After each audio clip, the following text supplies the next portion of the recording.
علیکم ورحمۃ اللہ وبرکاتہ۔ میں ہوں آپ کا مہمان قمر الہدی قاسمی۔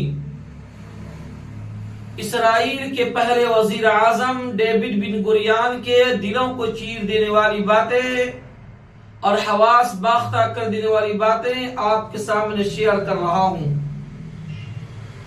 اگر آپ کے اندر غیرت ایمانی ہے تو دل و دماغ کو حاضر کر کے اور ٹھنڈے دل سے سنیے، آپ کے بھی حواس باختہ ہو جائیں گے۔ یہ ڈیوڈ بن گوریان اسرائیل کا پہلا وزیر اعظم تھا۔ ایک روز اپنے گھر سے جلدی اور تیز قدموں کے ساتھ جا رہا تھا۔ پیچھے سے اس کی بیٹی نے آواز دی اور یاد دہانی کرائی، میرے پیارے بابا جان، آج دیوالی گریا ہے، اس پر سالانہ دعا کا دن ہے۔ تو ڈیوڈ بن گوریان نے اپنی بیٹی کو جواب دیا کہ بیٹا، مجھے حکومتی اور ریاستی امور کے متعلق کچھ اہم فریضہ کو انجام دینا ہے۔ تو ڈیوڈ بن گوریان نے اپنی بیٹی کو جواب دیا کہ بیٹا، مجھے حکومتی اور ریاستی امور کے متعلق کچھ اہم کام کا فریضہ انجام دینا ہے، تو اس لیے میں دفتر جا رہا ہوں۔ تو بیٹی نے کہا کہ بابا جان، سالانہ دعا سے اہم اور کیا کام ہو سکتا ہے آپ کے لیے؟ اس بات پر ڈیوڈ بن گوریان نے ایسا جواب دیا جسے سن کر مسلمانوں کے ہوش و حواس گم ہو جائیں گے اور حواس باختہ ہو جائیں گے۔ ڈیوڈ بن گوریان نے جواب دیا، میری پیاری بیٹی، اگر صرف دعاؤں سے کام چلتا تو تمام عرب اور مسلمان حج کے اتنے بڑے ارکان میں ہر سال اسرائیل کی تباہی اور بربادی کے لیے دعائیں مانگتے ہیں میرا پتر، جبکہ عمل سے یہ قوم، یہ امت آڑی ہے، کھوکھلے ہیں۔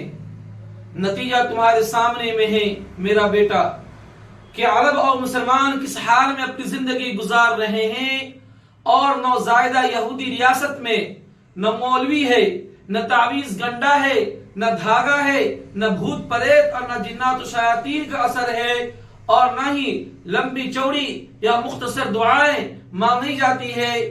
اس کے باوجود یہودی ریاستیں دن دگنی رات چگنی ترقی کے راہ پر گامزن ہیں، مگر پھر بھی میرا بیٹا، آپ کے کہنے پر ریاستی امور کے فرائض کو انجام دینے کے بعد شام کو دعا میں شامل ہو جاؤں گا۔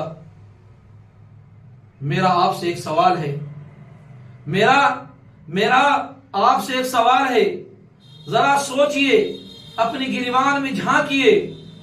ایک ارب 60-70 کروڑ سے زائد بے عمل مسلمانوں کی تعداد ایک چھوٹے سے 90-92 لاکھ سے کم آبادی والے ملک کے سامنے سرنگو، بے بس، لاچار ہے، اور آہستہ آہستہ اس کے شرائط پر تعلقات کو استوار کرنے کی فکر میں ہے۔ یاد رکھیے مسلمانوں کہ کوئی اپنی بزدلی کی وجہ سے موت سے نہیں بچ سکتا۔ اگر صرف دعاؤں اور التجاؤں سے کام ہوتے تو نہ غزوہ بدر کے لیے جانا پڑتا مسلمانوں کو جنگ کے میدان میں، اور نہ غزوہ احد کے لیے اور نہ غزوہ خندق کے لیے، نہ کسی دوسرے غزوہ کے لیے جانا پڑتا مسلمانوں کو جنگ کے میدان میں۔ پھر فلسطین معصوم بچوں، عورتوں اور بے گناہوں کے خون سے لہولہان ہے۔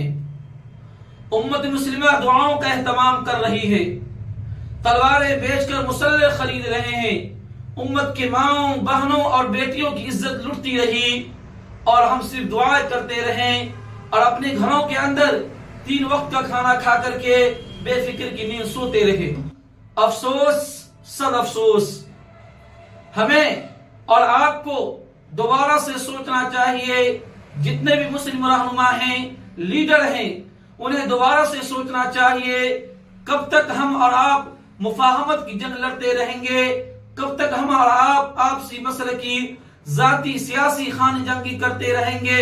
دوبارہ سے اسلامی تعلیمات کو اپنانا چاہیے تاکہ ہم دوبارہ سے ان پر قبضہ کر سکے، ان کے اوپر راج اور حکومت کر سکے۔